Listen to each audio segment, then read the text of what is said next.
Hello বন্ধুরা, তোমরা সব কেমন আছো? আশা করি খুব ভালো আছো। আমিও খুব ভালো আছি। আমাদের এখানে বৃষ্টি পড়ছে বিকেলবেলা, ওই জন্য সবারই মন চাইছে একটু টুকটাক খেতে। বৃষ্টির দিনে খেতে ইচ্ছা করে অনেক কিছুই, কিন্তু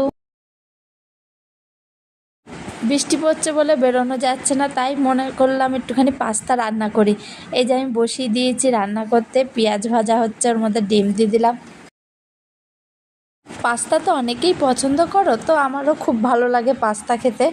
তা কার কার পাস্তা খেতে ভালো লাগে একটু কমেন্টে প্লিজ জানিও। এই যে আমার পাস্তাটা দিয়ে দিলাম, এবার ভেজে ফেলছি ভালো করে।